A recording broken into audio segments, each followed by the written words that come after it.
welcome to the Dank Coalition podcast / vlogcast and other things. I'm Markis Hernandez, and today I have my buddy, my good friend, almost brother pretty much, Chase Carlon, here, and we're going to talk about what Chase does for a living. He's a full-time musician. Lucky him. He's a cruise ship drummer. And we're going to get into basically what he's been doing and how he's been doing it, how he got there, and where he started. So let's start at the beginning. The beginning? Yeah. Who are your parents? No. Let's start from the beginning. No. I got a surprise. We found it. You're crazy, dude. What's that? That's me in high school. Now you got to show yours. No, I don't have mine. Oh my God. That's a terrible bad. picture. Okay. There you go, man. Oh, man, no beard. We found that today. I was cleaning out and packing up to head out to my next ship tomorrow, actually. Okay. Yes. So I work on cruise ships. Basically, leading up to that, yeah, we went to high school together. Yeah. Played music. Went to IRIC a little while together. It's Indian River State College. That's in Fort St. Pierce. Lucie County area. Yeah. And then let's see. After that, I went to a 4-year college, great school, University of Northern Colorado. Nice. And then so going out of that, I had to make a decision. So of course I'm doing auditions, doing jobs in college and in some bands and things. But I had to make a decision. Do I want to go back home? Do I want to stay there and work and do a strict kind of going into the jazz scene and just staying there the whole time, or what? So I saw this audition for the cruise ship. Didn't really know what it was about. Did the audition, learned more about it, and decided I wanted to do that. So that was kind of a typical audition, I guess you could say, similar to a college audition, styles, sight reading, solo, all that kind of stuff. So that was good. I started in 2015 or late 2014, and yeah, it's a good job. I've been doing it since then. It's basically contract work. So you sign a contract for a certain amount of length of time, and I'd say musicians average around 4 months, and then you're home for 5-6 weeks, and then you're back at it. So it's kind of nice. There's a vacation period, time to come home, see you, do some gigs. Yeah, so that's the gig, I guess. And for the cruise line I work for, I go all over the world, which is nice. It's not just out of one port. It's a big company. So I've gone out of Florida. I've gone out of Japan, Europe,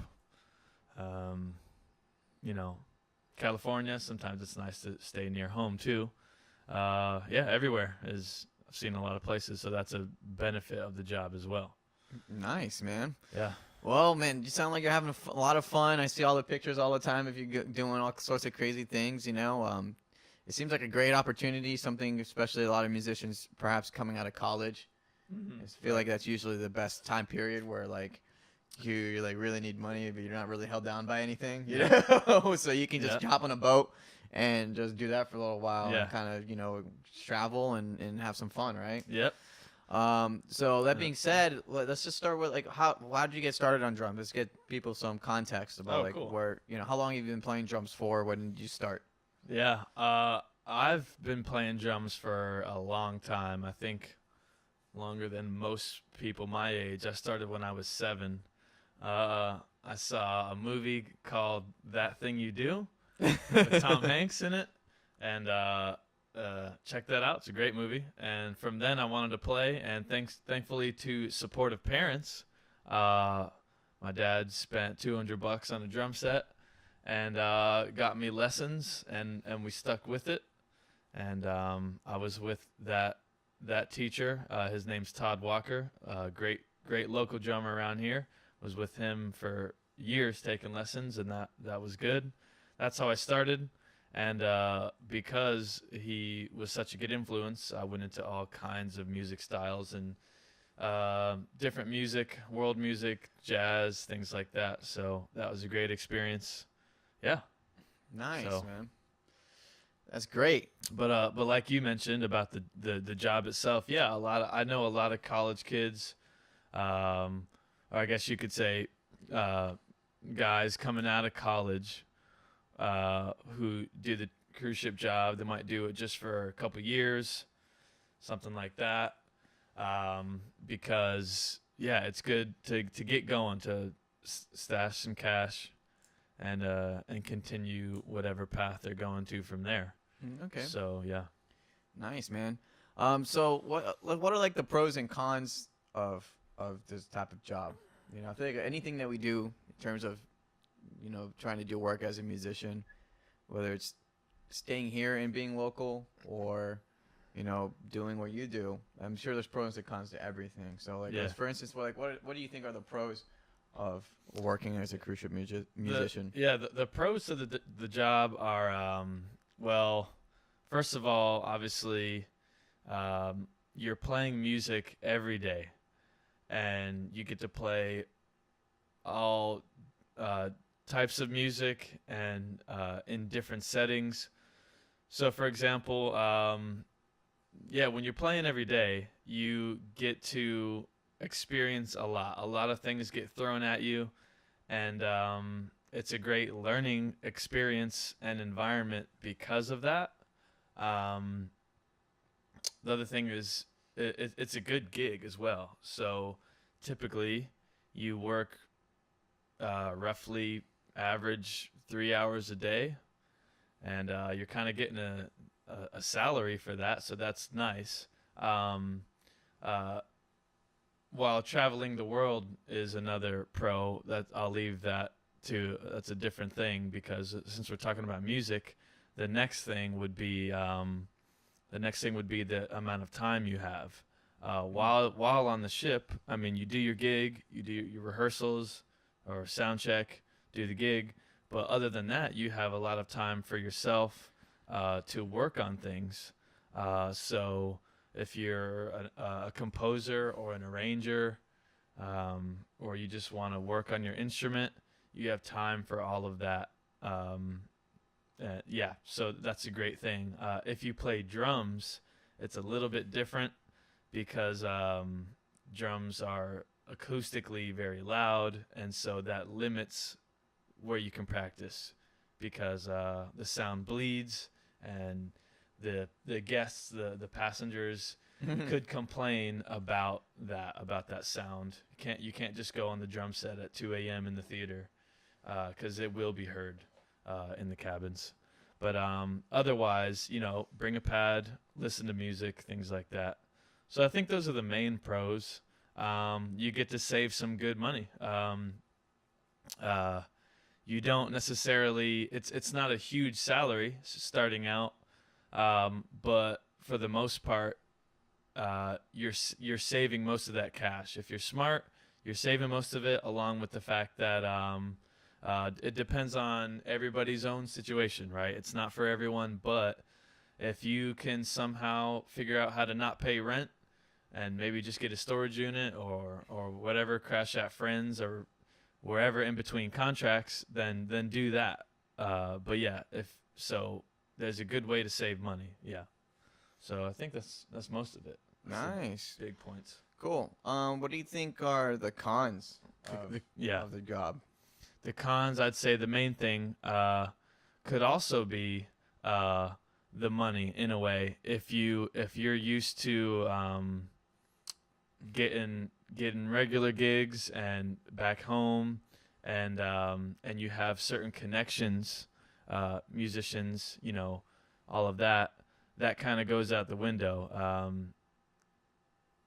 When you play gigs at home and when you're connected with the scene and you do all your networking, you're someone that can be depended on to do a gig, or someone that can be called. Yeah. But when you're out of town so much, you're no longer in that circle of people. So I mean, you can come home now and again and pick something up, which I do a little bit, but you're not really, you can't do anything steady at home. You're gone too much of the time. Um, I guess the way you could combat that would be if you only do short little fill-in contracts on ships, which is definitely a possibility. Um, I find that it's a little bit more work for me because you have to get on board, do all the trainings, get adjusted, and then by then you're leaving. So, Yeah. but so that's kind of the thing. If you're used to, like, for example, like you do, Marcus, you do gigs with different groups. You do lessons. You pick up different jobs all the time, arranging jobs. All of that which is great, and it teaches you a lot. You kind of throwing that a little bit away, but so that's I'd say that's the main con. If you don't, other than that, would be like the lifestyle. If you're not comfortable sharing a cabin, then that might be tough. You have a roommate, and once in a while you get put with someone who's, well, I guess Not as desirable. yeah, yeah. So I mean, lots of times you get somebody cool, somebody who's understanding, but once in a while, like, you might get put with some geezer who's like, I don't know, old-fashioned or messy. So You don't that want wouldn't be a good thing. So the lifestyle, I guess, in a way, you are kind of trapped or in a confined space. So that's not great. The rooms are somewhat small, but yeah, that's part of the deal. So if that's something you can sacrifice, then maybe the gig is for you. And otherwise, if I'm listening to music or working on anything, Mm-hmm. I tend to leave the cabin. I go somewhere else, go somewhere with silence or where I have some privacy. So Okay. yeah. Pretty sweet, man. Let's how would one see if someone's interested in getting into doing this? Where do you think they should start? Like, what would you suggest to them? Yeah. Where should they? Maybe even before we say like where they should start looking into doing it, but like where should they be as a musician before even Cool. thinking about this, right? Because I feel like sometimes you have to prepare for some of these Yeah. types of things where if you're not used to like doing an audition or doing an audition the way cruise ship lines normally do auditions, you might be doing yourself a disservice by just trying to jump in. Right. That's very true, man. So basically, I guess the question you're asking before how to get the gig is what does the job entail, right? Like musically. Yeah. What are they looking for? Basically, if you're gonna go with any major cruise line, there's a few options. Of course, you can go for the house band, the show band, the orchestra, whatever you would like to call it, which includes quite a bit of sight reading. It includes playing production shows that use click tracks and a bunch of moving parts with the singers and the dancers and the stage and the lighting and all that. So I'd say it's kind of the most gratifying and also helpful environment if you're trying to excel and like better yourself as a musician. Okay. You can also be in a party band, which Party would band. party band would that's yes that's basically Sounds like fun. it's kind of the top 40 thing. I mean, they have a good time. All the party bands have a good time. It's basically the party band. You have to come on board with a certain repertoire, which means you're going to be required. You're playing every night. By the way, there's not really any days off. Once in a while, you get lucky. But so for the party band, they have they have to have repertoire for 70s night, for country night, 50s and 60s, along with the normal pop repertoire. And so that's another job. Other than that, there's solo gigs like a solo guitarist. You can do a duo. Lots of times the duos would be vocals, keyboard, piano, and tracks. They might use some tracks to back up their playing. Yeah. But so let's go with like the show band job because that requires, I guess, the most to do the job. I guess you could say that'd be the most demanding job. Yeah. The show band job. So yeah, you got to be pretty well versed in all styles. You have to be able to sight read at quite a proficient level, I'd say, and to be able to play to a click track, because that's a big part of the job. So those are the main points. So for example, when it comes to the sight reading, what's really common is we get a fly-on act. A fly-on act being an entertainer who comes on board, and we have to learn their show and do it all in the same day, usually, because on all the other days we're rehearsing the shows, we're learning these other things.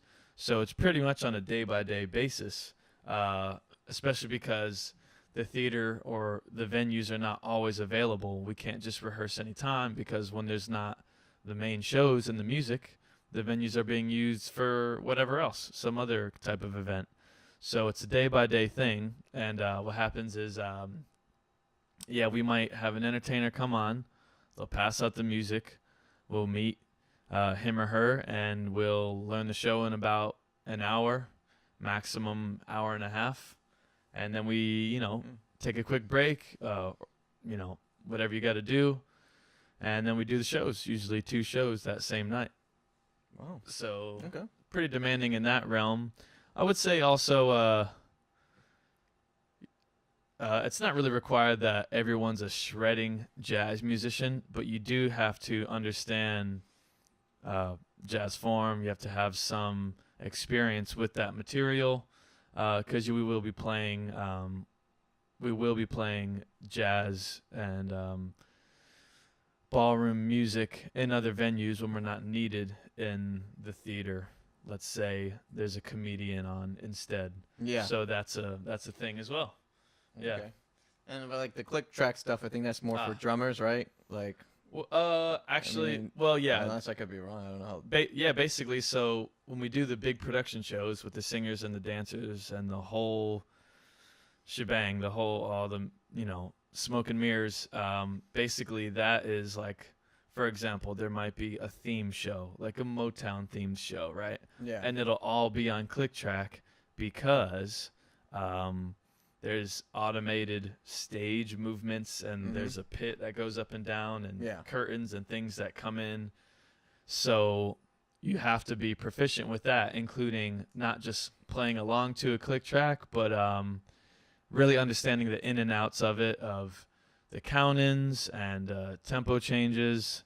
So all of that is part of the gig too. And obviously, well, being the drummer, you kind of, I guess you could say, you lead that responsibility in terms of like keeping everything together.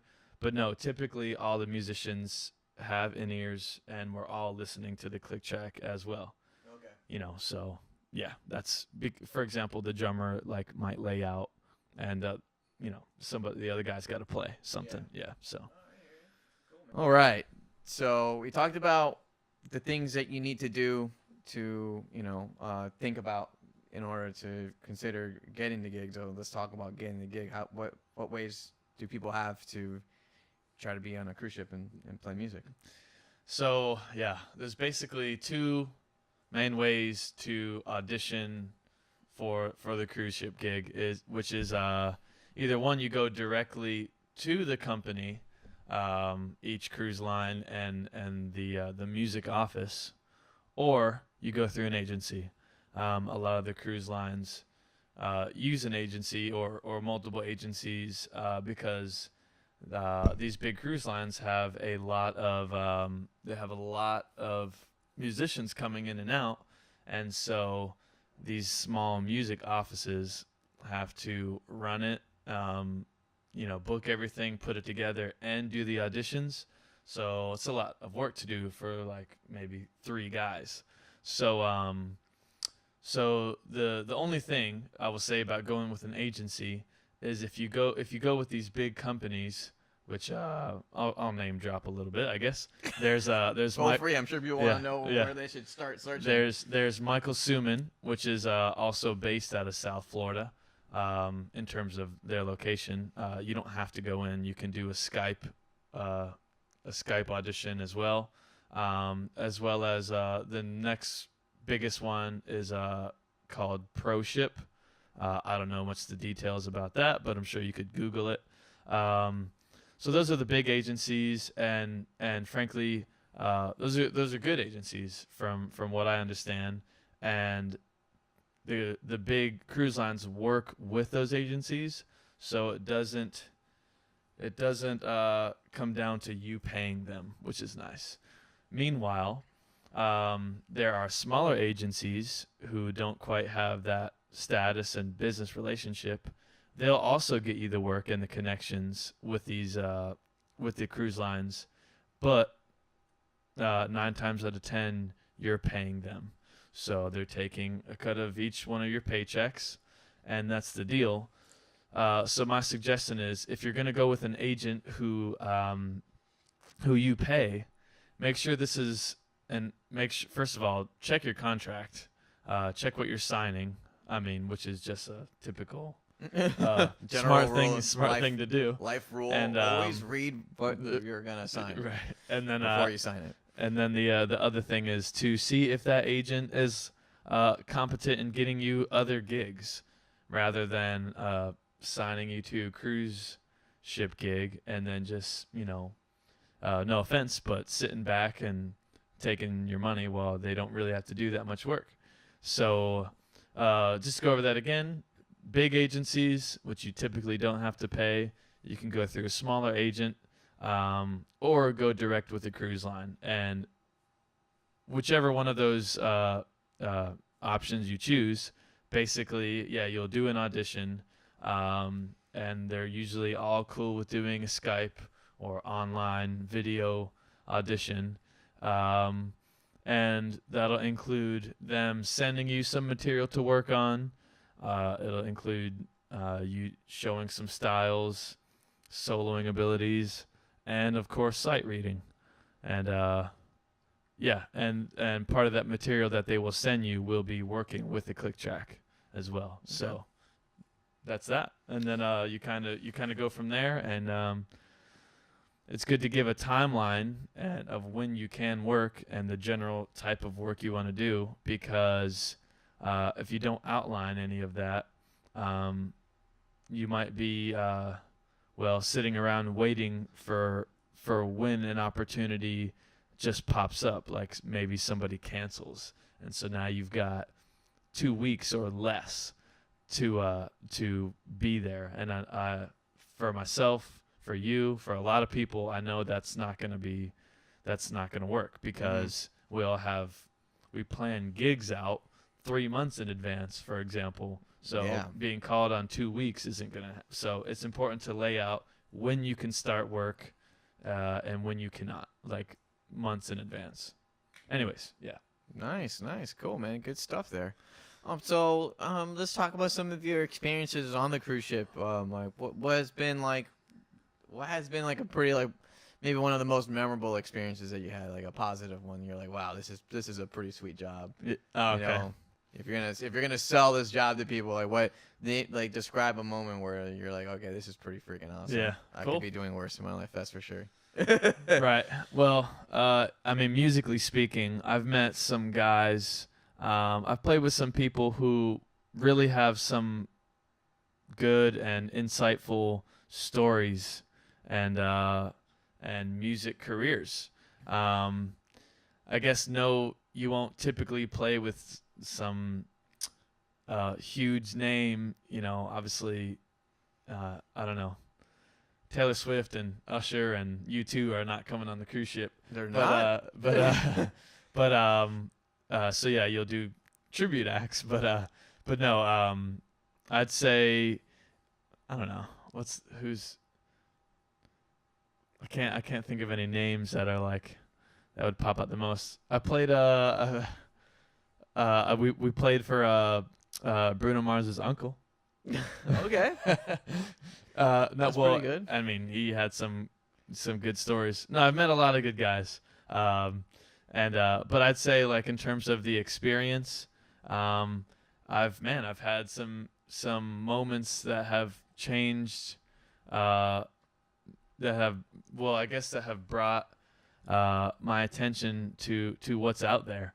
And when I started out, I remember the first day joining the ship, I was not given any music, didn't really know what I was getting into, and that first day was this kind of, I guess you'd call it a bumper. It's a short little energetic start to the show. So it's the band, the singers, and the dancers, and we do a 5-minute number, basically like opening for a comedian or something like that, or a magician.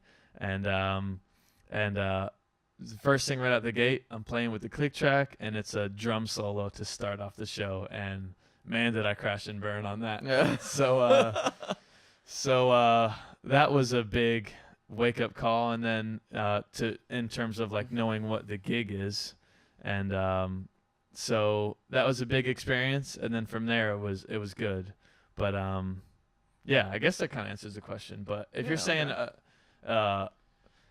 any memorable moment, I guess, learning, I don't know if there's just one, but basically I would describe it like this. It's a really good job, keyword being job. I mean, it's not, for example, when you have your own band and your own material, I wouldn't really call You that. keep pointing at me. What are you doing? I wouldn't really call that. I'm envious. That's all. I wouldn't really call that a job in the sense that, like, I mean, it takes a lot of work, but it's your material and what you want to do.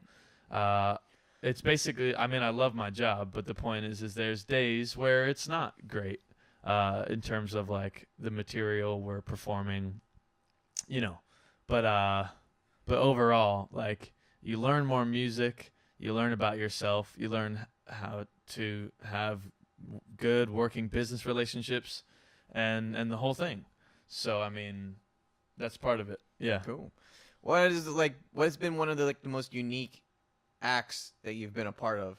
Ooh, Is there anything that sticks out in your mind? You're like, wow, this is out there, or like this is something that no one's probably ever done, or just was new to you, and it was something special.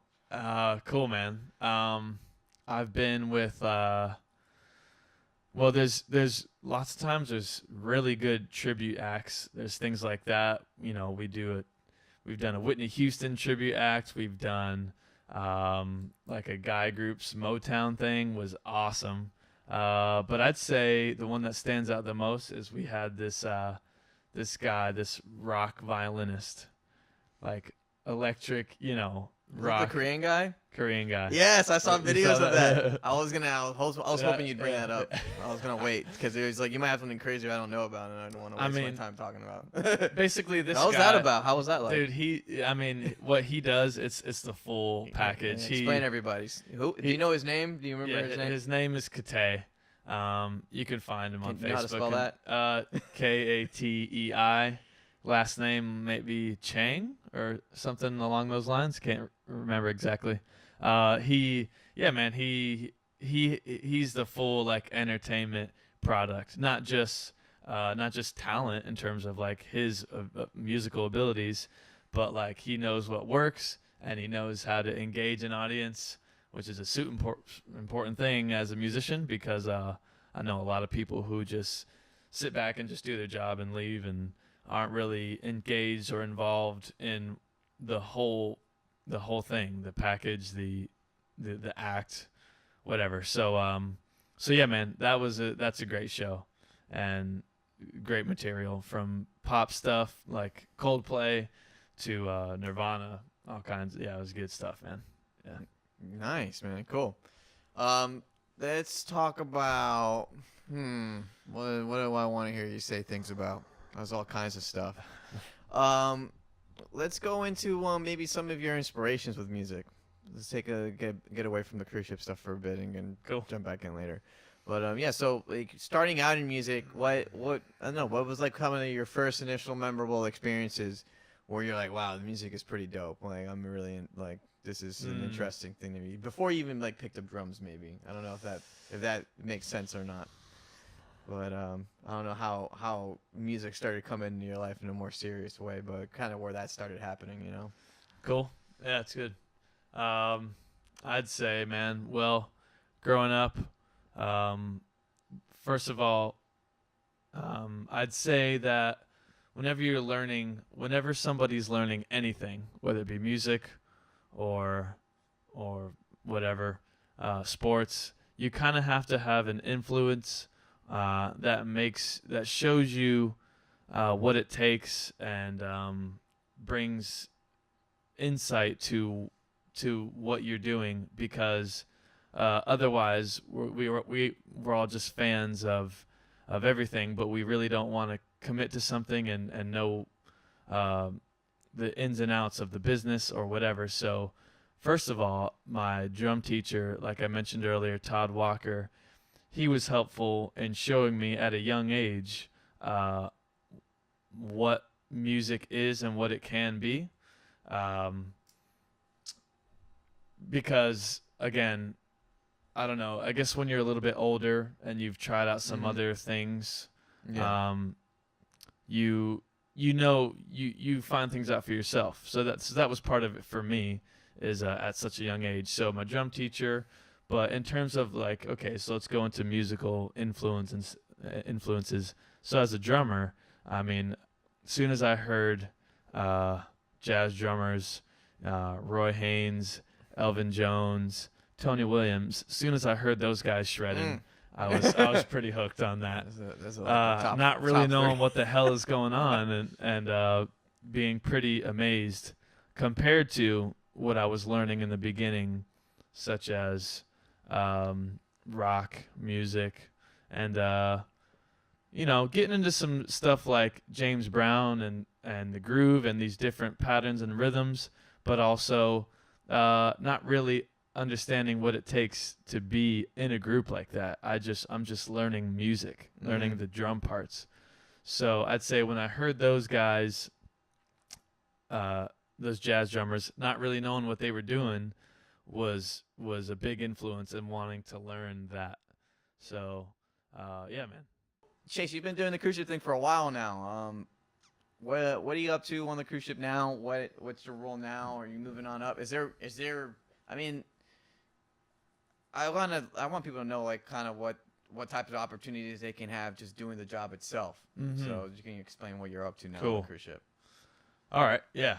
Basically, well, for me, I've now taken on the music manager role, which well, basically, yeah. I started out as sideman, as drummer in the show band, and then due to being there, diligence and doing a good job, I've moved up to the music manager role, which is obviously not just leading the bands. It has a lot more responsibilities. So now I've become an officer on the ship, which includes like some more safety responsibilities and things like that. But basically, yeah, there's some computer work, scheduling, making sure everyone's up to date on their training, as well as playing music and leading the show band. So I guess if I stopped playing and I was only doing that, I wouldn't really want to do that. So that's what I do. Yeah, man, there are opportunities on the ship as well, outside of just going from sideman to music manager. In people's free time, you could say, when they're not doing their normal work hours, you could pick up secondary jobs, which give you more cash within other departments. And there's people to find other jobs they like as well. I know some people who have gone from anything. They've gone from being a room steward to, being an officer and stuff like that. So there are other opportunities in that way. Yeah. Okay, pretty nice, dude. So you've been doing this for a while, and now you're kind of like a boss on the ship now. What are some of the Hugo things? boss.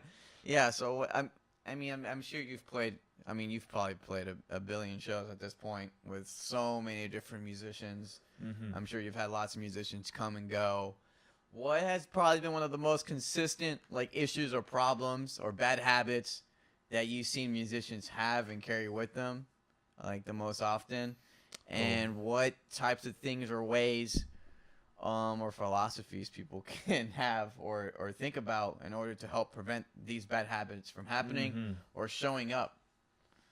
cool. That's a great question, actually, and uh, I'd say, well, there's different ways to answer that, but I'd say, first of all, um, when it comes to, like you mentioned, working with a lot of people, and being in an ever-changing music environment, what I find is, first of all, uh, music, aside from technical abilities and even reading abilities and all of that, what happens is I find a lot of people that don't quite have a realistic um, attitude towards the gig and towards music. Um, I guess this might be a little bit specific to the ship, but there's some people who think this gig somehow doesn't relate to real life, or because we're in this different enclosed environment. But in fact, I mean, I've done production shows, I've done Broadway shows in some theaters that commissioned these shows and other things, and man, the cruise ship job is a good job. You learn all aspects. So to the point is that I see musicians who come in with a bad attitude, just in terms of like, I guess entitlement, or or thinking that they know better, and just not being flexible, easygoing people. Mm. So that's first of all, and frankly, that just comes from uh, inexperience, and really people not having put in the time and the work to doing to to to bettering themselves, I guess you could say, because yeah, it's people acting selfishly.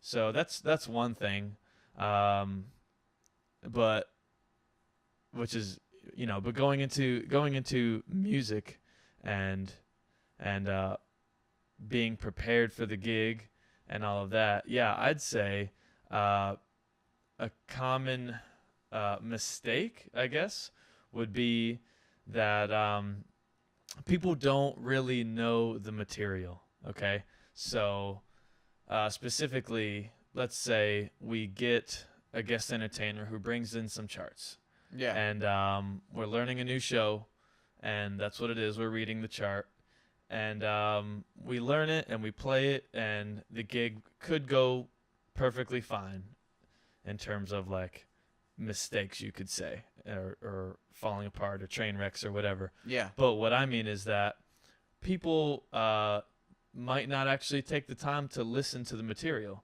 and there's no substitute for that. Um, Okay.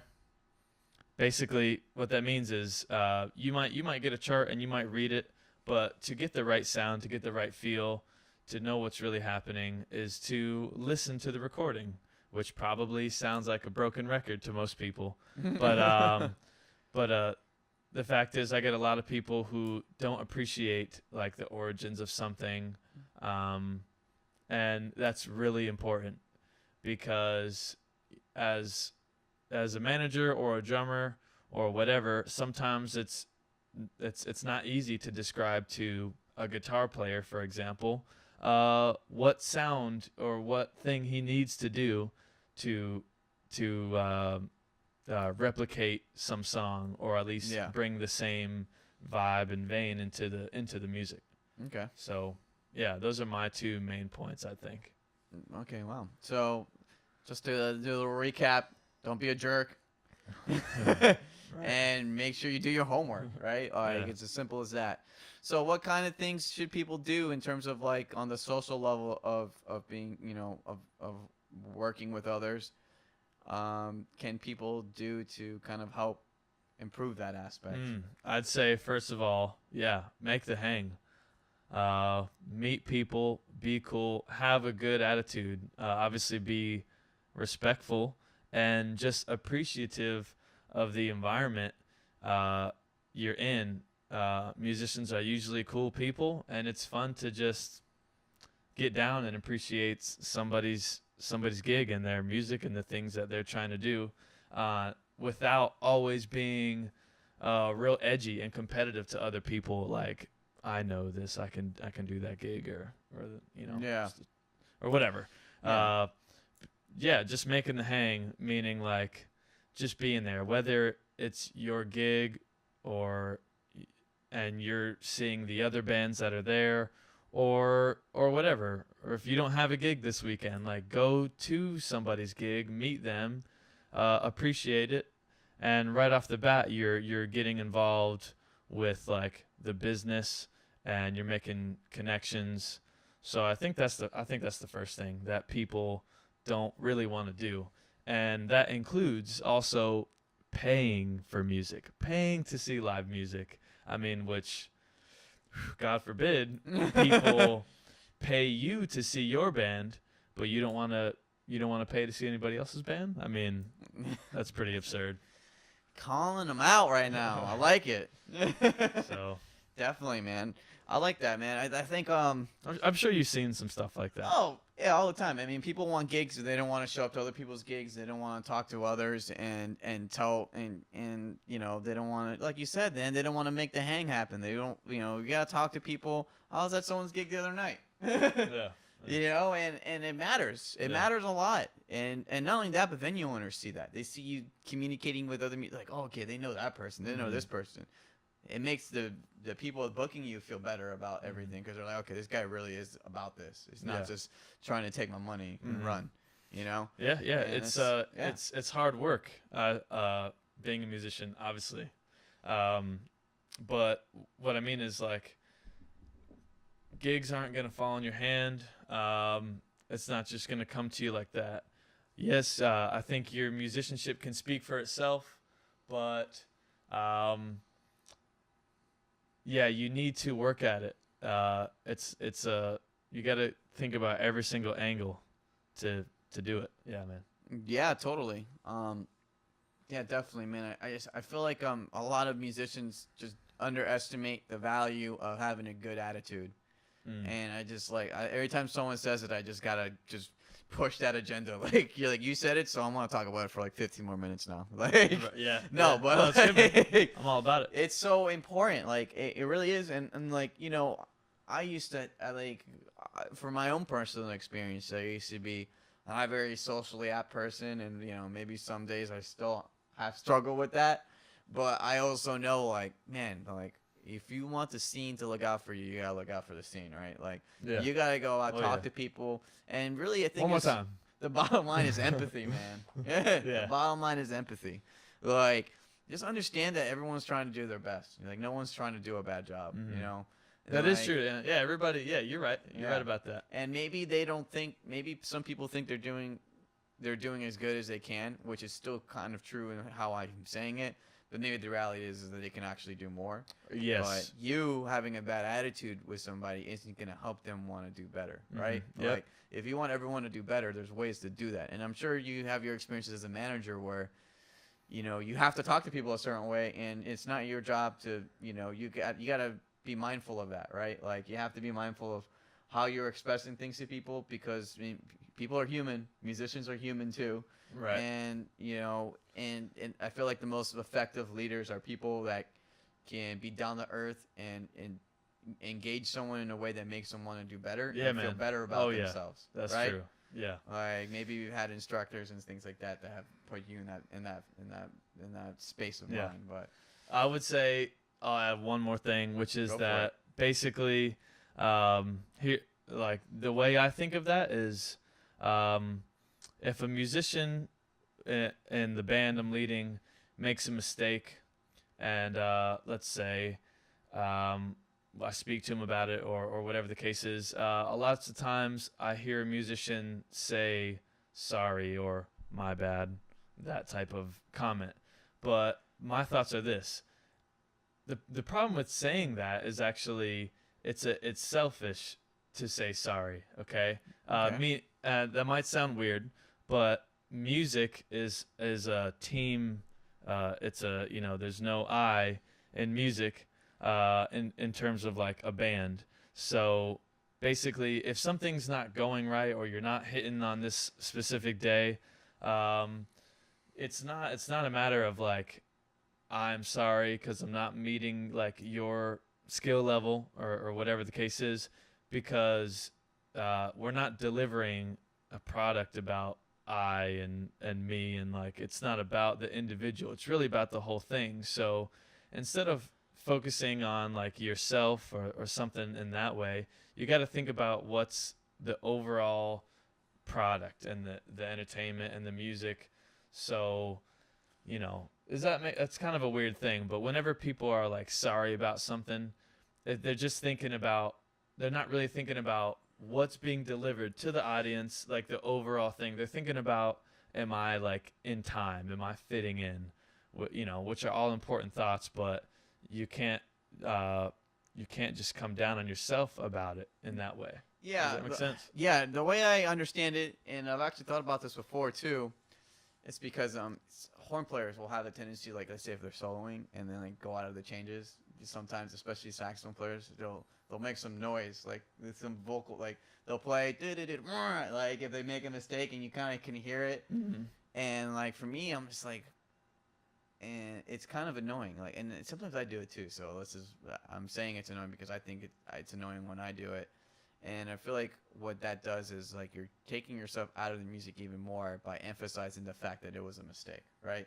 And and when you are playing in a group, you're all playing a song together, and you got to be a song together. So when you take the time out of what you're doing to make note that you've made a mistake, you're being less musical, and it's certainly egocentric, like, because you're thinking about yourself now and not thinking about everything else. If you were more open-minded about what's happening and you make a mistake, you wouldn't do anything. You would just get back into it as soon as possible. That would be the most correct thing to do, not to make a big deal about the fact that you made a mistake, right? We all know you made a mistake. You don't have to talk about it and waste everyone's time, and also end up making the music less interesting because of it. Yeah. We just heard Nate Smith say the other day that we all work on our material and we have our vocabulary and things worked out. But whenever you are in the unknown, or you make a mistake, or you don't know what to do, that's what you actually sound like. Yeah. Right? Because that's when you're left to your own devices and decisions have to be made. So totally. There you go. Like, I think we all have to think about what we're trying to deliver. Meaning that, like, when is it time to, like, just serve the music and, like, for example, like, play a song the way it was on the recording, versus like showing your stuff and like giving more, because people want to see that too. So yeah, definitely, man. Let's talk more about the things in terms of being prepared, which is the other thing you just said that people have a really glaring issue with, that you've seen a lot. And what can people do to help be more prepared? And I always personally feel like when people don't show up ready to, or at least knowing that they know something or are studious. Like a good example is like when you show up to a rehearsal and it's obvious the person didn't listen to like this stuff that we're supposed to work on, and you're just like, all right, well now you're wasting a lot of people's time right now, right? Yeah. I think a lot of that is always like time management before getting up to that point. So, but for your you being on the cruise ship, the lifestyle can be a little bit different, and people may not be used to that, or maybe I don't know. It maybe there's ways that people can think about things differently to help themselves get ready and be prepared to do something and not fail in that part. So what do you think are some things that people can consider for that aspect? So you went a couple different directions on that, and I think on a general note, being prepared and taking time to learn the material and all that is obviously a priority, because time is money, and we always have to manage our time and prioritize all the time, not just when something's new and there's so I think what you're saying is this, like, for example, when you mentioned being prepared, you've got a rehearsal, right? If you got a band rehearsal, that's usually not time to learn the material. Like, I know with you and your guys, like, you've got the music set, you've got it already arranged, or you've got some tracks and MIDI things or whatever that people listen to, and so in that case, yeah, that is a waste of people's time, and so that's just basically not being professional, which may relate to being prepared. It may also relate to somebody's musicianship and experience to know that that's crucial. So that's one thing. But yeah, on a general note, is that being prepared is to think about everything, every angle, anything that could happen. So I had a very important influence in my music career tell me, like, for example, if you're flying to a gig, then you need to have 2 copies of your music printed. One of them being with you in your hand luggage, one of them being in your checked bag, because who knows what's going to happen. Maybe you lose luggage or it gets stolen or something, and my luggage being stolen is pretty much the same as my dog ate my homework when you get to the gig. Like, you're still not, you still can't do it. Yeah. So you're not going to be rehired. I mean, depending on the scenario or whatever's happening. But so that's what I think about being prepared. And for example, the cruise ship gig or any kind of specific environment, maybe you get thrown a gig at the last minute and you're doing a fill-in. So when things like that happen, it's also true that we can't always be 100% prepared because we didn't have time or whatever the scenario is. So if that is true in any given situation, all you can do is you're on a time crunch, so you have to do everything you can. You can't just kind of hope for the best. So, for example, when we get a fly-on act, a singer who it brings material that we don't know, or maybe it's some of their own original material. Well, okay, so for the rehearsal, sure, maybe some of us didn't know it, and we're pretty much trying to read the page. But between the gig and the rehearsal, we should be listening to the music. We need to take it, whether they have a recording or, get online and listen to the original track, because like we mentioned earlier, we want to do justice to the material and to the music.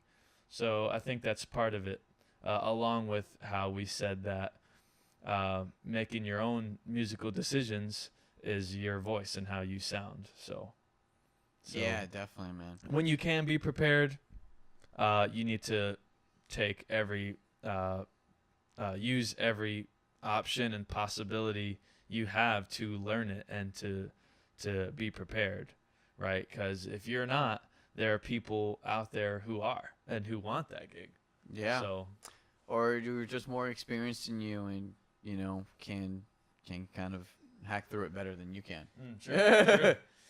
And which is experience, like you've said. Yeah, I think a lot of, like, in terms of, like, just not being prepared. It's something that I know that my teachers have told me, and I'm not even talking about music. I'm just talking about school, and it's just like doing schoolwork consistently. Because let's say if you have a big project coming up, if you just do a little bit of it at a time, right, you eventually get the whole thing done, and it wasn't a sweat. But if you don't do anything for it right away and you wait till the last minute, then you're trying to squeeze together doing all this stuff. It doesn't come together, or like it's not nearly as polished product as it could be. Yeah. Yeah. So it's true, man. And I mean, like, I feel like music is especially unforgiving in that sense. Right. Like, it is. That definitely shows, and you haven't really practiced something to a point where you have it under your fingers. You know? Yeah. And I mean, like, school, college, right? A lot of us have done that. A lot of us, that everyone has a slightly different version of their college experience, but I mean, the thing about college is, frankly, it teaches you what you will deal with in a music career or whatever path you're going on. But the point is like, it's a lot of work. It's hard. There's an endless amount of things to do. But frankly, yeah, you have to get used to that and accept that challenge. And obviously in college, like, it's easy to procrastinate and stuff like that, since there's so much other work. But yeah, man, you got a great point there. Like, start early. Start making good habits early, I think. Yeah, definitely. So, you know, we're pretty much getting to the end of this at this point, and I just want to ask if there's any last words or anything you want to say, like, that you want to emphasize to people watching and or listening to this, that, you know, is a good takeaway that you think is important, like, maybe a value of yours for music is something that matters to you a lot. Sure, man. I think that whether you're a musician or someone who just appreciates art, needs to support it. We need to support each other and help promote each other, in the sense that, let's face it, we all know it's like a hard industry to maintain and, like, keep a career going in. So it's important to support each other, because we are all in the same boat, and it's important to surround ourselves with people who are like-minded, because in fields like this, it's easy to feel like you're kind of on an island, especially if you're like a songwriter, or, you know, you lead a band and you're working on something that, personally, I love what you guys do, and I know you're starting out, and when you're doing it's hard to get gigs or get paid, at least. And so we need to surround ourselves with people and an environment and a community who help you. So I think that's really important. For all the musicians out there who are trying to make it and trying to get gigs, you obviously have to use your time wisely, not just committing to just like one band or set of material. I think we need to be well-rounded and to listen to as much music as possible, because something we were going into earlier a little bit was the fact that was about experience, and, you know, unless you're listening to other music and making the hang, you don't really see what the possibilities are. You don't know what's out there. You might know the musicians within your local community and what they do, or like your close group of people. But unless you're listening to the greats, then you're not really, couldn't even comprehend what music can be, what's out there. So, yeah. Okay. Damn, man. Dude, thanks so much for doing this. Everyone, this is Chase Carlon. Thank you, man. This is a friendship, 14 years in the making here. So, dude, thanks for coming on. And on behalf of the people watching and listening, man, thanks for everything that you do for music, for our local community, and for the world. I can say that to you because you've traveled the world. See what I did there? No. So yeah, man, thank you for everything you're doing, man. And we really appreciate it. And you definitely gave us a lot of great information and perspectives of another opportunity that musicians can give themselves, you know, in terms of making a living doing it. So cool, thanks man. again, brother. Thank you. Also, thank you, Markis Hernandez. And check out the Markis Hernandez Trio, Public Sounds. And congratulations on a successful surgery. Thanks, man. I appreciate that. He saved somebody's life. How about that? You know, it was a group effort. Right. The doctors. Yeah, so if you know me, you can come and ask me about that, and I'll tell you about that. But thanks for bringing that up, man. I appreciate it. Yeah. This is the Dank Coalition podcast. This is brought to you by our awesome friends of Melody Ave, who are Steven Spencer and Eric Ivan. Those guys are the men, and they let us do this regularly and come here and mess around and even help us figure things out on the internet and things to make sure that this podcast gets to your ears. So thank you guys for doing that, and hopefully maybe one day we'll have more sponsors out here, you know. So if you're interested in sponsoring, give us a ring. You can give us a ring or go online and check us out. You can find us anywhere that says Dank Coalition. You were on Spotify, iTunes. We have the video series now, so you'll see that on YouTube, which is a companion to the audio. And we're going to be doing this at least every couple weeks. We'll have a new video for you guys. So thank you all for listening, and we'll catch you next time. Peace.